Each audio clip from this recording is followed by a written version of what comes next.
Tuhan, sahabat Shalom. Nah, Bapak, Ibu, saudara-saudara yang dikasihi dan diberkati oleh Tuhan, dalam parasah mengenai Yakub yang kita baca di hari Sabat yang kudus ini, kita bisa melihat bagaimana kekuatan sebuah cinta yang begitu luar biasa, sehingga saudara-saudara, pengorbanan yang dilakukan oleh seorang Yakub pun itu tanpa pamrih, karena cintanya kepada Rahel, anak dari Laban, sehingga dia rela bekerja di rumah Laban selama 7 tahun hanya untuk memperoleh seorang Rahel. Dan firman Tuhan katakan tadi yang kita baca ayat yang ke-20 bilang, dan bekerjalah Yakub 7 tahun lamanya untuk mendapatkan Rahel itu. Tetapi yang 7 tahun itu dianggapnya seperti beberapa hari saja karena cintanya kepada Rahel. Kalau kita membaca kitab Kidung Agung, kita bisa melihat, menemukan di sana ada sebuah rema yang besar, di mana diangkat, dijelaskan di sana tentang kekuatan cinta. Cinta itu begitu kuat, bahkan lebih kuat kata firman Tuhan daripada yang namanya maut. Dan saya percaya saudara-saudaraku yang dikasihi Tuhan, peristiwa gambaran daripada apa yang dilakukan oleh Yakub ini menjadi gambaran dalam kehidupan kita berumah tangga. Atau mungkin untuk anak-anak kita yang sedang mempersiapkan diri untuk masuk di dalam kehidupan rumah tangga. Bahwa kehidupan rumah tangga itu harus didasarkan kepada yang namanya cinta. Karena kalau cinta itu menjadi landasan utama, saudara, persatuan antara dua insan itu didorong oleh karena rasa cinta antara laki-laki dan perempuan, maka niscaya keluarga itu boleh menjadi keluarga yang kuat, bahkan tetap menjadi keluarga yang utuh. Sekalipun diterpa berbagai macam pergumulan, berbagai macam persoalan. Badai boleh menerpa, persoalan boleh datang menghampiri. Tetapi kalau cinta itu, saudaraku, tetap terus bertumbuh di dalam kehidupan setiap insan manusia, khususnya suami dan istri, maka pasti keluarga ini tetap akan rukun. Tetapi kalau cinta ini, saudaraku, berjalan dengan waktu mulai tergerus, ini akan menjadi persoalan. Maka saya seringkali khotbahkan dalam pernikahan bahwa orang jatuh cinta itu, saudara, sebentar. Bisa terjadi hanya pada pandangan pertama, mungkin sama seperti Yakub ketika melihat Rahel. Seseorang itu, saudaraku, bisa jatuh cinta itu dalam hitungan menit. Tetapi membangun dan mempertahankan cinta itu yang tidak mudah, yang tidak gampang. Maka ada cerita yang mungkin pernah kita dengar. Ada istrinya mengadu mengeluh kepada suaminya, "Pak, kok sekarang papa udah gak romantis lagi? Kalau dulu papa seringkali ajak makan keluar. Seringkali mama dibeliin, dibawain hadiah, dikasih kejutan. Kok sekarang setelah kita menikah, kok sekarang gak pernah, jarang ajak makan di luar. Jarang lagi dapat kejutan." Suaminya bilang apa? Mama pernah lihat nggak kalau orang lagi lagi mancing ikan. Begitu ikannya sudah dipancing, kira-kira umpannya masih perlu apa tidak? Jadi istrinya ini dianggap dulu waktu pacaran seperti ikan yang mau dipancing. Jadi perlu umpan, perlu pengorbanan untuk mendapatkan cintanya, mendapatkan hatinya. Tapi giliran ikannya itu udah dapat, ya umpannya udah nggak perlu lagi. Waduh, istrinya marah dengar begitu. Oh, jadi rupanya suamiku itu cuman mau berkorban, mau manjain, mau traktir, kasih kejutan karena dulu rupanya karena ingin mendapatkan dia. Nah, setelah udah dapat, ya dia rasa nggak perlu lagi. Marah istrinya. Lalu kemudian dalam hati kecilnya dia pingin balas dendam. Waktu suaminya keluar rumah, pas pulang rumahnya dikunci. Suaminya ketok-ketok mau masuk, istrinya nggak buka. Suaminya bilang, "Ma, buka dong." "Enggak, loh mama nggak sayang lagi sama papa." Lalu istrinya bilang, "Papa pernah lihat nggak ada ikan tidur sama buaya?" katanya. Karena tadi istrinya itu digambarkan seperti ikan yang mau diumpan. Nah sekarang, oh istrinya anggap berarti suami saya ini buaya. Emang ada ikan tidur sama buaya? Kamu pergi tidur di luar katanya. Ya. Jadi ini yang jadi persoalan. Makanya kita bisa melihat saudaraku dalam konteks ini jelas perbandingan antara yang namanya sebuah persekutuan, sebuah bangunan, ibarat keluarga tadi bangunan, yang satu dibangun di atas dasar cinta dan satu tidak. Kita tahu dalam peristiwa ini bahwa seorang Yakub hanya mencintai seorang Rahel dan dia tidak mencintai yang namanya Lea. Lalu apa kata firman Tuhan tadi yang kita baca di dalam ayat yang ke-30 dan seterusnya? Yakub menghampiri Rahel juga. Malah ia lebih cinta kepada Rahel daripada kepada Lea. Demikianlah ia bekerja pula pada Laban 7 tahun lagi. Hanya untuk memperoleh Rahel, saudara. Yakub bekerja di rumah Laban itu totalnya ada 14 tahun. Hanya untuk memperoleh Rahel, orang sosok yang dia cinta. Sosok yang dia kagumi, yang dia dambakan. Tetapi 7 tahun pertama ketika dia bekerja, karena kata Laban ada tradisi. Di keluarga kami nggak boleh yang adik itu mendahului yang kakak. Makanya yang kakak diam-diam dikasih dulu sama Laban kepada Yakub. Tapi Yakub rela bekerja 7 tahun lagi. 7 tahun yang kedua untuk memperoleh yang namanya Rahel. Karena Lea kata firman Tuhan tidak dicintai oleh Yakub. Makanya apa yang dikatakan ayat 31, ketika Yakub melihat bahwa Lea tidak dicintai, dibukanyalah kandungannya, tetapi Rahel mandul. Lea mengandung lalu melahirkan seorang anak laki-laki dan menamainya Ruben, sebab katanya, sesungguhnya Yahweh telah memperhatikan kesengsaraanku. Sekarang tentulah aku akan dicintai oleh suamiku. Mengandung pula lah ia lalu melahirkan seorang anak laki-laki, maka ia berkata, sesungguhnya Yahweh telah mendengar bahwa aku tidak dicintai. Lalu diberikannya pula anak ini kepadaku, maka ia menamai anak itu Simeon. Jadi sengsara, saudara. Maka kita bisa melihat gambaran kehidupan bahtera keluarga kalau seandainya pasangan ini tidak saling mencintai.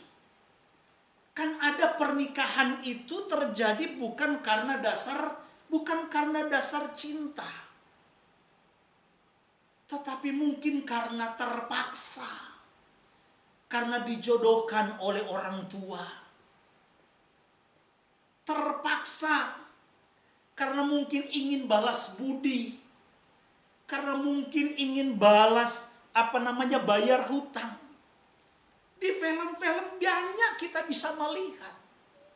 Dan gambaran keluarga yang dipaksa ini bersatu bukan didasarkan kepada cinta, maka saudaraku, keluarga ini sangat rapuh.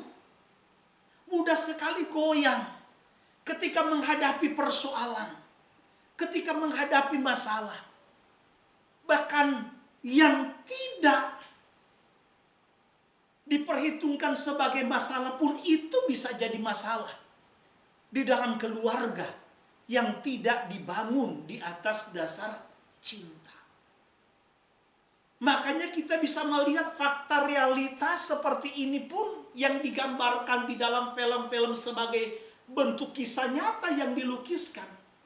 Ketika ada seseorang yang dinikahkan bukan karena dasar cinta, maka apa yang dilakukan oleh orang, misalnya taruhlah ibarat seperti lagunya Dewa, cinta bertepuk sebelah tangan. Ada satu sosok yang mencintai, tetapi yang dia cintai ini ternyata tidak mencintai dia. Maka apa yang dia lakukan? Yang dia lakukan oleh orang yang mencintai ini, dia akan berusaha. Dia rela melakukan apapun. Meluluhkan, dia coba untuk meluluhkan hati daripada orang yang dia cintai. Dengan kesabaran dia akan menunggu, menantikan sampai benar-benar dia membuka hatinya dan mencintai dia dengan segala ketulusan. Ini yang dilakukan. Jadi berusaha agar supaya dia bisa dicintai, bisa diterima. Nah, Bapak Ibu Saudara sekalian yang dikasihi Tuhan, begitu juga kita dengan Tuhan. Firman Tuhan katakan di dalam Yohanes pasal 14 ayat yang ke-15.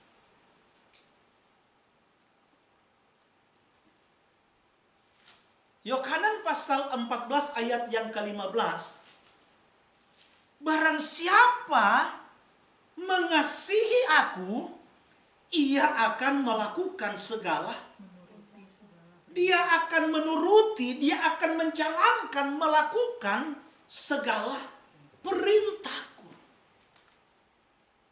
Jadi saudara-saudaraku, roda penggerak untuk kita dapat mengasihi Tuhan, untuk dapat kita menjalankan perintah Tuhan, itu adalah kasih kita kepada Tuhan. Cinta kita kepada Tuhan. Kalau kita tidak memiliki cinta kepada Tuhan, kita tidak memiliki kasih kepada Tuhan, maka itu yang saya gambarkan tadi. Ada yang namanya cinta yang dipaksakan. Dan itu tidak baik, saudara.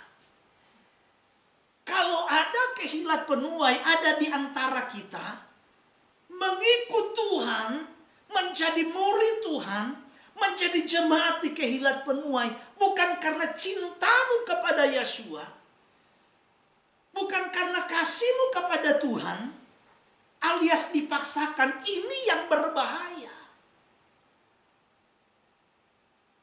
Ada orang mengikut Tuhan, alias misalnya mau menjadi Kristen. Ada orang mau dibaptis. Ada orang mau berjemaat. Cuman karena dia punya kepentingan. Cuman karena dia punya keinginan. Dia punya maksud yang terselubung. Dan ini yang tidak dibenarkan. Saya ingat ada seorang teman. Waktu ada salah satu kehilat penuai mau dibaptis, orang ini langsung datang kepada saya. Dia bilang, "Pak Gembala, saya juga mau dibaptis. Saya rindu untuk dimeteraikan dengan nama yang benar." Saya bilang, "Kamu sudah benar-benar siap?"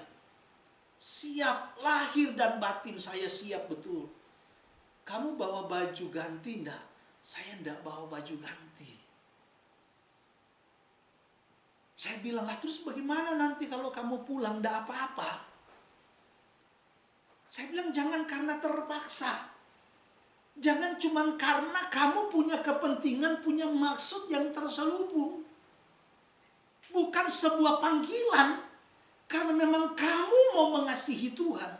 Kamu mau mencintai Tuhan dan mau menyerahkan hidupmu sepenuhnya kepada Tuhan."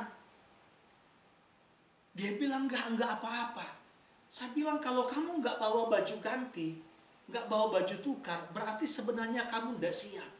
Belum siap." Dia tetap memaksakan, coba meyakinkan saya bahwa dia sudah siap betul. Akhirnya pada waktu jemaat Tuhan dibaptis waktu itu, dia pun ikut. Jadi waktu itu ada 2 orang yang dibaptis.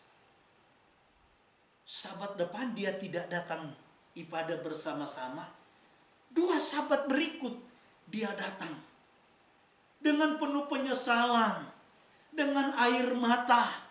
Dia bilang, "Pak Gembala, tolong saya dibaptis lagi." Lah saya kaget. "Loh kenapa lagi kamu harus dibaptis lagi?" "Saya sudah buat dosa. Saya minta untuk dibaptis lagi." Saya bilang, baptisan itu bukan buat penghapus dosa.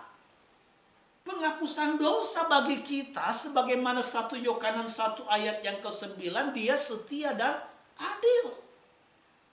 Barang siapa datang kepada dia dengan sungguh-sungguh mengaku dosanya, maka dia akan menerima pengampunan. Jadi saya bilang, ya kita bisa saja terpeleset. Kita bisa saja jatuh. Kalau kamu merasa kamu sudah jatuh, ya kamu datang. Minta ampun dengan sadar, dengan sungguh-sungguh kepada Tuhan. Kamu pasti akan menerima pengampunan. Dia bilang, "Kali ini nggak bisa." Loh, saya penasaran, saudara. Jadi karena saya penasaran, saya panggil dia. "Oke, kalau begitu kamu jujur. Emang kamu lakukan dosa apa? Sehingga kamu merasa tidak layak, tidak cukup kamu minta ampun, harus dibaptis lagi. Kamu melakukan dosa apa?" Dia bilang, "Minggu kemarin saya tidak ke gereja. Karena saya diajak sama teman untuk ke gereja dia. Dan oleh keluarganya, dia dijanjikan untuk memberikan pekerjaan kepada dia. Asalkan dia mau dibaptis di gerejanya." Coba, saudara. Jadi akhirnya dia dibaptis. Dengan nama yang lama itu yang sudah kita tinggalkan. Sehingga dia merasa terintimidasi. Saya bilang, wah, ini urusannya dengan Tuhan. Ini bukan perkara soal masalah baptis lagi. Karena baptisan itu adalah pemeteraian. Pemeteraian, saudara. Jadi baptisan yang benar itu cuma sekali. Nggak ada berkali-kali. Setahun sekali dibaptis, 2 tahun 3 kali. 3 tahun sekali dibaptis. Nggak ada, baptisan itu hanya sekali. Dengan catatan. Nah, ada catatannya, saudara. Kalau seandainya namanya itu sudah benar. Jadi kalau namanya sudah benar, yang kedua catatannya, kalau maknanya sudah benar. Bicara makna ini terkait dengan cara. Roma pasal 6 ayat 4 sampai yang ke-6, melalui baptisan kamu sudah dikuburkan bersama dengan kematian Yeshua HaMashiach. Kamu mati bersama dengan manusia lamamu, dosa lamamu. Sehingga ketika kamu keluar, kamu sudah menjadi manusia yang baru. Sama seperti Yeshua telah dibangkitkan, begitu juga ketika kita keluar dari air, maka kita menjadi manusia yang baru di dalam Tuhan. Jadi baptisan itu hanya sekali. Catatannya kalau caranya sudah benar dan materainya sudah benar. Misalnya ada orang namanya sudah benar, tapi caranya belum benar, ya harus sampai benar. Ada orang caranya sudah benar, tetapi materainya belum benar, namanya belum benar, ya harus sampai benar. Kalau sudah benar, maka tidak ada lagi baptis yang berulang-ulang kali. Memang di kalangan orang Yahudi, kalau kita bicara baptis ini kan ini diambil dari kata yang namanya mikve sebenarnya. Bahasa Yunaninya baptiso. Orang Yahudi itu punya tradisi. Ada 2 mikve yang mereka kenal. Mikve yang pertama yaitu pentahiran dari kenajisan. Nah ini boleh dilakukan. Ada yang lakukan setiap perayaan. Untuk membersihkan diri dari segala ketidaktahiran, dari segala kenajisan. Ada yang 3 perayaan besar. Setiap sebelum memasuki perayaan Pesta Roti Tidak Beragi, perayaan Shavuot dan Sukkot. Ya. Dan itu tiap tahun mereka lakukan. Tetapi pemeteraian itu cuma sekali. Kalau saudara baca di dalam misalnya Kisah pasal yang ke-18, ketika Saul bertanya kepada murid-murid Yohanan, apakah kamu sudah menerima Roh Kudus? Apa itu? Jangankan kami terima, dengar saja belum. Lalu selama ini kamu dibaptis dengan baptisan apa? Kata mereka, kami dibaptis dengan baptisan Yohanan. Saul bilang baptisan Yohanan itu sebagai tanda pertobatan. Tetapi kamu harus dibaptis ya, dengan nama yang benar, yaitu Yahweh Penyelamat, Yeshua HaMashiach. Maka saat itu mereka memberi diri mereka untuk dibaptis. Dan mereka hanya sekali melakukan baptisan pemeteraian, mikve pemeteraian. Beda dengan yang namanya mikve pentahiran, bisa dilakukan setiap tahun. Kan ada sekali lagi ya, dalam kitab suci ada yang namanya pelanggaran yang mendatangkan dosa, ada pelanggaran yang mendatangkan kenajisan bagi tubuh kita. Misalnya kena bangkai, ya, jenazah, ya, mimpi basah, perempuan menstruasi,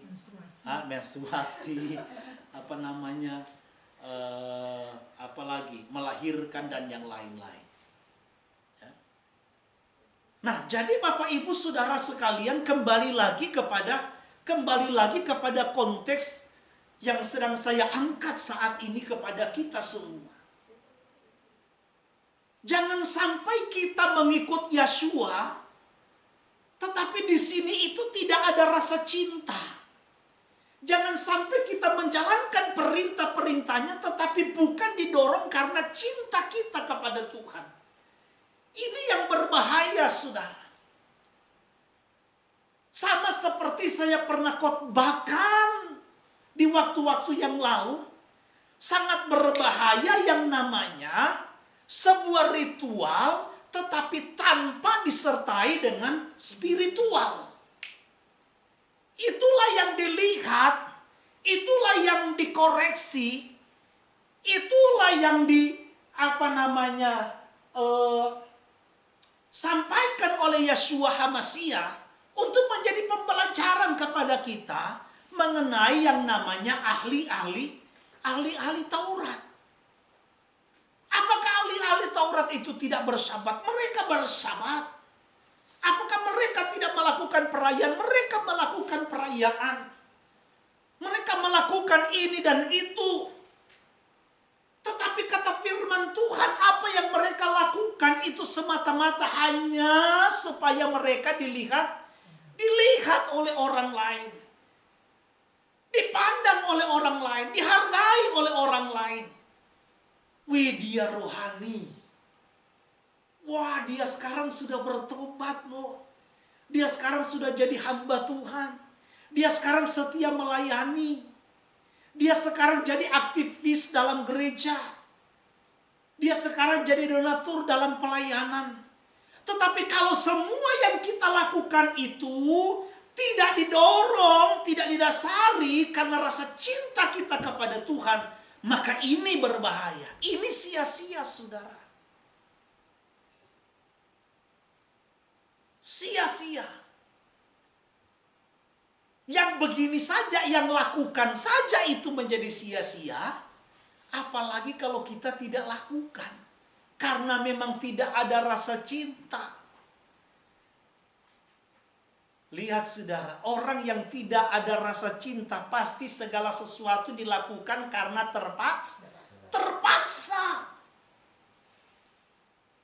Makanya Lea yang tidak dicintai oleh Yakub, dia menderita. Menderita, saudara. Karena apa yang dia lihat dari sosok suaminya ini, seorang Yakub yang dia rindukan, penuh cinta, penuh kasih. Semua dia lakukan itu hanya karena terpaksa. Karena memang dia sudah menjadi istrinya, tetapi dia tidak cintai. Dan pasti saudaraku sangat berbeda. Perlakuan Yakub kepada Lea dan perlakuan Yakub kepada Rahel pasti berbeda. Makanya Lea begitu sakit hati. Lea begitu sakit hati, begitu menderita. Saudara tahu, begitulah yang dirasakan oleh Tuhan.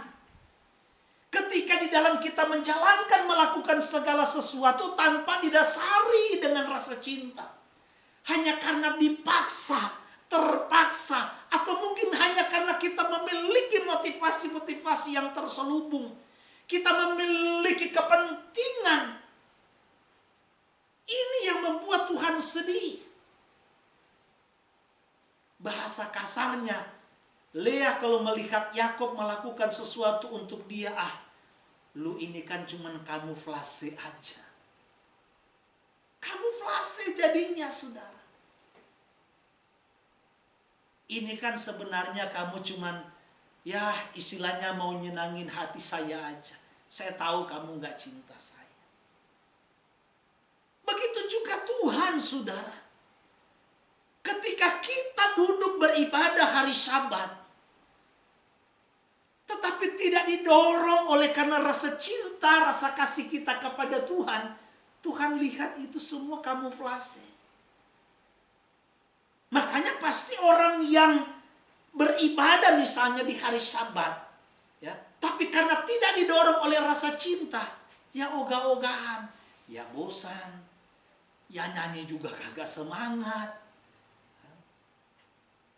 dengar firman ya ngantuk, semua nggak ada gairah, karena tidak didorong oleh karena rasa cinta.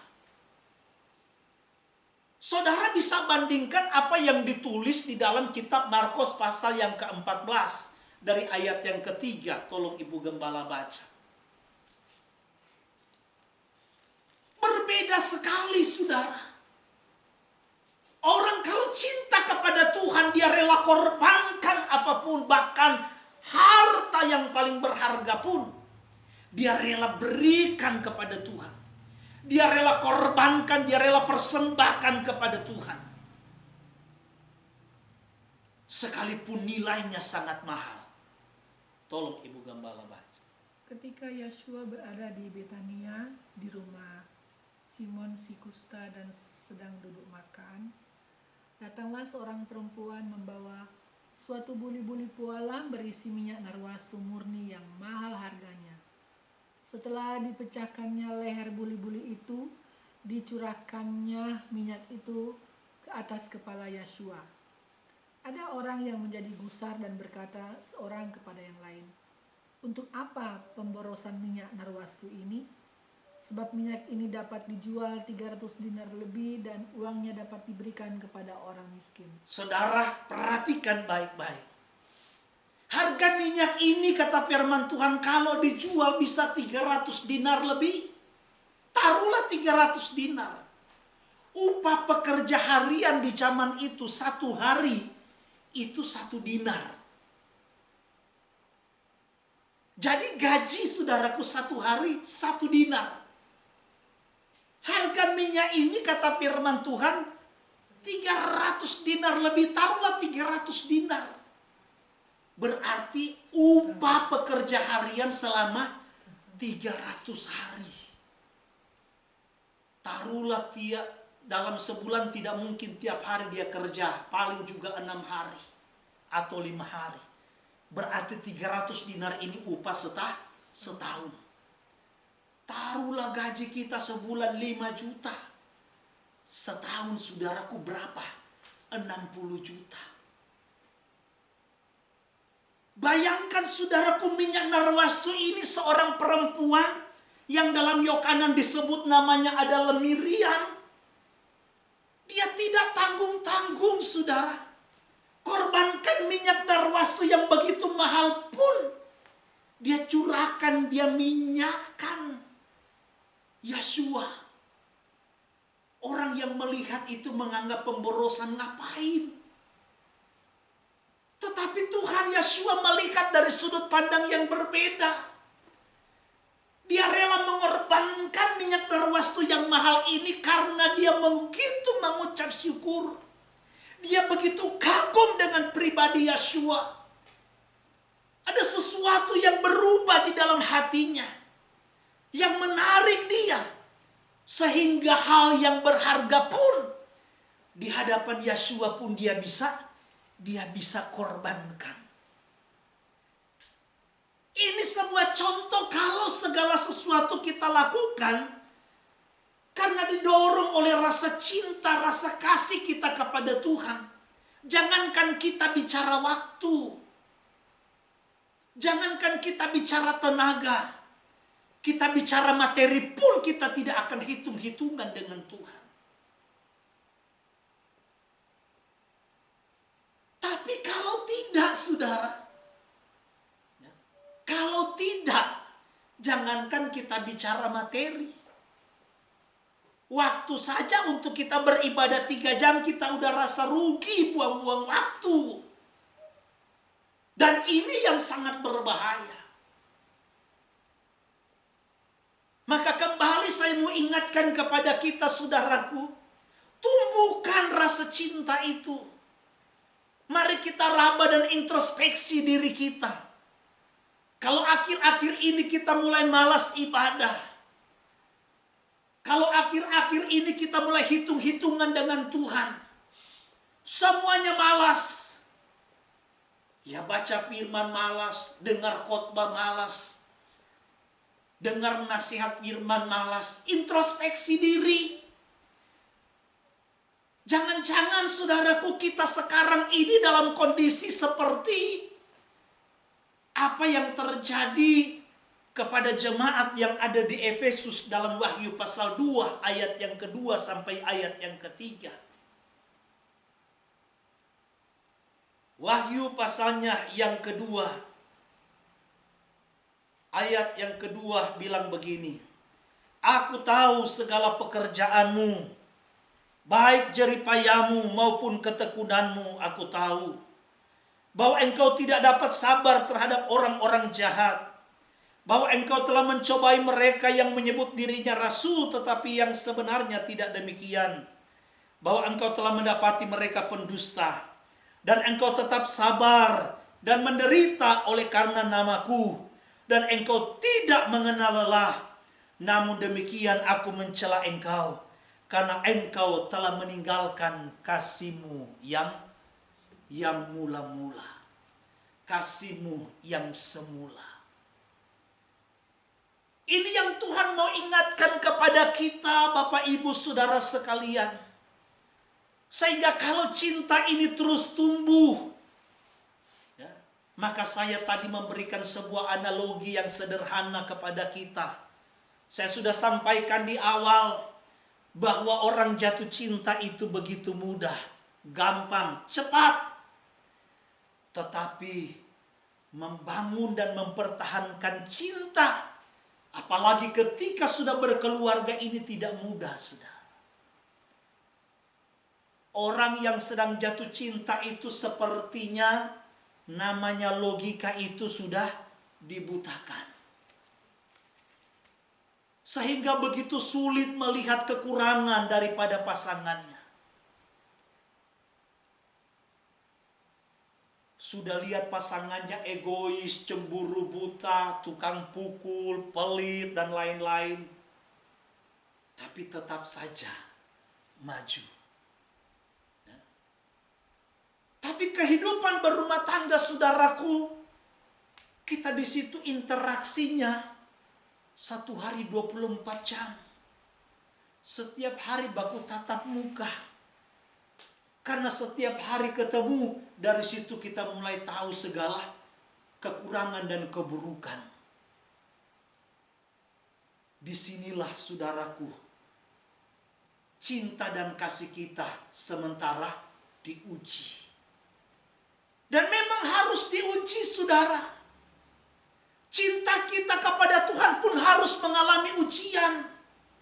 Tuhan ingin tahu apakah di tengah-tengah persoalan dan pergumulan, kita tetap cinta kepada Tuhan seperti semula ketika kita ditarik untuk mengenal Dia. Atau justru cinta kita semakin digerogoti. Lama-kelamaan cinta itu mulai sedikit, bahkan pada akhirnya habis. Kita mengiring Tuhan hanya dengan kehampaan. Kita mengiring Tuhan hanya formalitas. Hanya tubuh kita saja yang beribadah kepada Tuhan, tetapi hati kita jauh daripada Tuhan. Dan Tuhan tidak inginkan ini terjadi. Memang cinta itu harus diuji, saudara. Apakah kita benar-benar bisa mempertahankan cinta? Atau justru sebaliknya? Ini yang jadi pertarungan. Jadi kelihatan orang-orang itu yang mengikut Tuhan, orang-orang yang memberi diri untuk menjadi milik Tuhan melalui baptisan, orang-orang yang memberi diri untuk menjadi jemaat Tuhan, akan diuji kita. Apakah kita ini benar-benar mencintai Tuhan dengan segenap hati? Atau jangan-jangan kita memiliki kepentingan yang lain mengiring Tuhan? Jangan-jangan kita memiliki motivasi yang terselubung dalam mengiring Tuhan. Saya kan mau pingin jadi jemaat penuai, karena saya beranggapan supaya ketika saya dalam kesusahan, penuai bisa bantu saya. Saya kan mau mengiring Tuhan supaya usaha saya makin maju dan diberkati oleh Tuhan. Tapi ternyata tidak. Nah, pada akhirnya, saudaraku, itu yang saya katakan tadi, cinta dan kasih kita berjalan dengan waktu akan diuji oleh Tuhan. Kita benar-benar tulus dan ikhlas mengiring Tuhan, memberi diri dibaptis, menyerahkan diri sepenuhnya di dalam kedaulatan dan otoritas Tuhan, atau kita punya kepentingan di balik semua itu. Waktulah yang akan membuktikan. Sekali lagi, saudaraku, waktulah yang akan membuktikan. Dan saya percaya kalau saudara-saudara hari ini masih setia mengiring Yeshua, masih setia mengikut Yeshua, beribadah menyembah kepada Dia, karena cinta saudara masih utuh kepada Dia. Tapi kalau sudah makin berkurang, mulai berkurang, saudaraku, Saya ingatkan kembali, mari kita motivasi diri kita. Kita tumbuhkan kembali rasa cinta itu. Karena kalau rasa cinta itu tidak kita tumbuhkan, kita akan merasa hampa ikut Yeshua. Kita akan merasa sia-sia ikut Yeshua. Kita akan merasa jenuh dan bosan mengikuti Yeshua. Karena kita tidak mendapatkan apa-apa. Ini yang sangat berbahaya. Padahal ajaran daripada Yeshua, saudaraku, ketika kita mau mengiring dia, mau mengikut dia, Yeshua tantang, Yeshua bilang, lu pikir dulu. Lu mau bayar harga apa tidak? Kalau lu hanya mau senang ikut gua, mendingan dari sekarang jangan. Makanya Yeshua memberikan gambaran dalam Lukas pasal yang ke-14. Adakah seorang yang mau membangun menara yang tidak memperhitungkan segala anggarannya? Agar supaya jangan sampai dia membangun tidak bisa menyelesaikan. Ini adalah gambaran kalau mengikuti Yeshua, hitung matang-matang.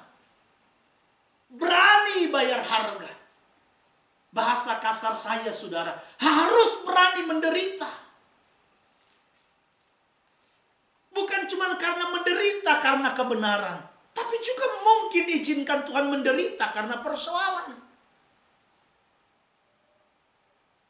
Tetapi satu hal yang saya mau katakan, Tuhan sedang melihat, Tuhan sedang melatih, Tuhan sedang menguji cinta kita.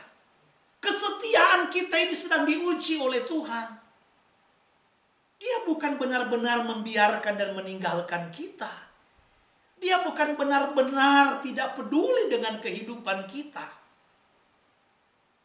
Sama seperti saudaraku, di dalam kitab Matthieu pasal 14 dari ayat 22.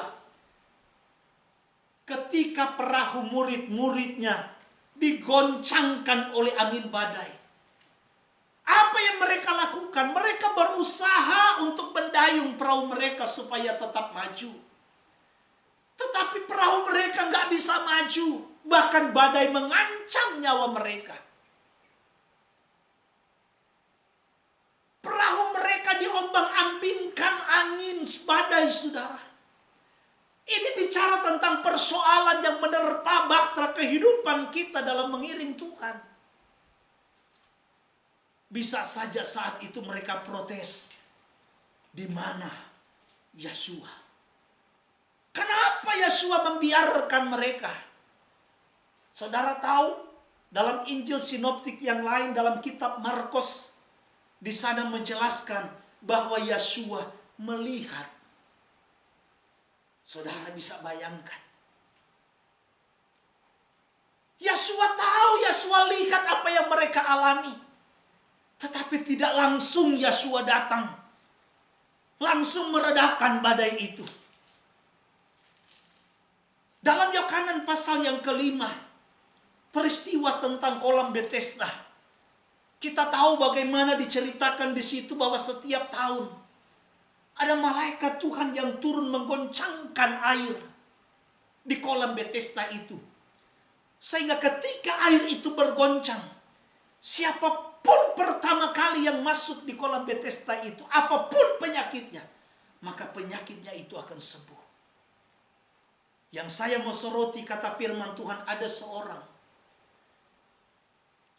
saudaraku yang lumpuh sudah berapa tahun? 38 tahun.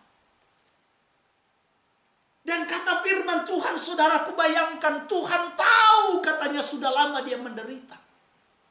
Bahasa kasar saya, saudara coba bayangkan, begitu teganya Tuhan. Padahal dia tahu orang ini sudah lama menderita. Tetapi kenapa dia biarkan orang itu menderita? Dia tunggu sampai 38 tahun. Baru dia datang. Dia kunjungi orang itu. Dia tanya, dia katakan, apakah engkau mau sembuh?